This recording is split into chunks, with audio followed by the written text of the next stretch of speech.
Hey guys, I'm Pixel Dan, and this is a review of the Kotobukiya Marvel ArtFX Plus Spider-Man 2099. That's right, my friends. I am continuing my look at Kotobukiya's amazing line of Spider-Man related ArtFX Plus statues. And this one here is the one I think I was most looking forward to, so let's check him out. Just like all the other Marvel ArtFX Plus statues, he comes in a fully enclosed box with some cool images of the statue right there on the front, along with some turnarounds on the back of the box. Once you open this up, there is some minor assembly required. Now the good thing is it's very easy to put together.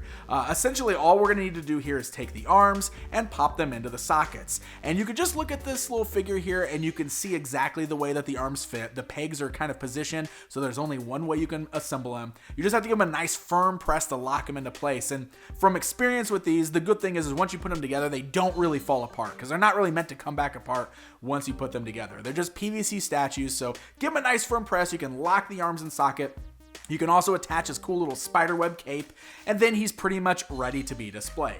Now, one of the cool things about this figure, like we've seen with the other ArtFX Plus figures, is that he does include this very cool display base, which has got the great kind of Spider-Man 2099 little face paint like on there as the logo. And this is a metal base, so the bottom is made of like a felt material there, so it won't slide around.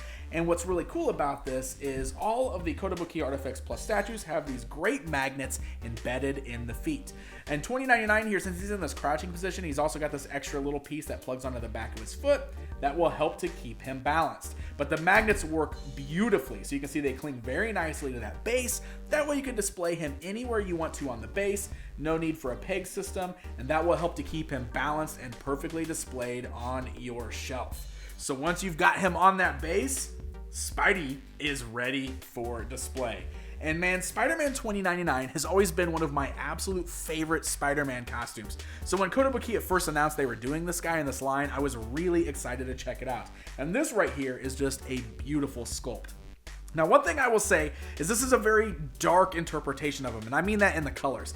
I like it when Spider-Man 29 does kind of have like that brighter blue and reds, but I get what they were going for here because it is kind of a darker toned character. So you can see there's a lot of shading on here. He's still done in that dark blue, great reds on there, but there's a lot of shadows on this character here. You can see lots of dark shading on the character, especially kind of coming down the legs there, but it's a wonderful pose. He's kind of in this great crouching, almost like lunging forward pose there. You can see he's got his like clawed hands kind of out to his side. I love the fins coming off of his arms there. Just really great.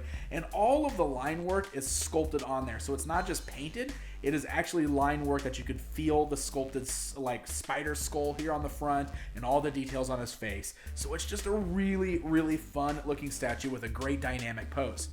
And then, of course, one of my favorite parts, one of the things I've always loved about him is the cool little spider web cape that he has. And I think they handled it really well because they actually made it out of like a clear plastic, so it's completely see-through. And then all the spider web work is just kind of like line drawn on there, and it's really great. Now, this is just plugged onto his back with these pegs. And I will say that it does have a tendency to pop out of there pretty easy. Not too bad. It's not like it's falling out or anything, but it seems like every time I kind of move him around, I bump it just right and it detaches. But if you're just putting it in there and displaying him, it should be just fine. It looks great the way it's kind of blowing up in the wind there, and I love, like I said, that clear plastic with just the lines painted on is a really cool way to make it look like it's just spider web stuck to his back. I think that works out really great in the grand scheme of things, and it's just a very fun statue.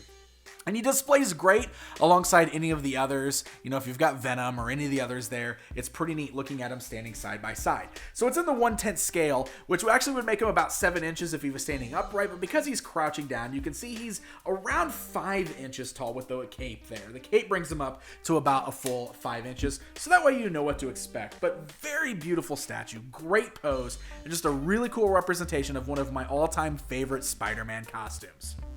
So I have to give a very special thanks to the folks at Kotobukiya because they sent this along so we can open it up, get a good look at it on camera. If you want to get more information on them and their lines like the Marvel ArtFX Plus line, you can check them out online at kotous.com and be sure to give them a like on Facebook at facebook.com/Kotobukiya. Hey guys, thank you so much for watching this video. If you enjoyed it, please hit the like button, leave me a comment, let me know what you think, and don't forget to subscribe. Until next time, my friends.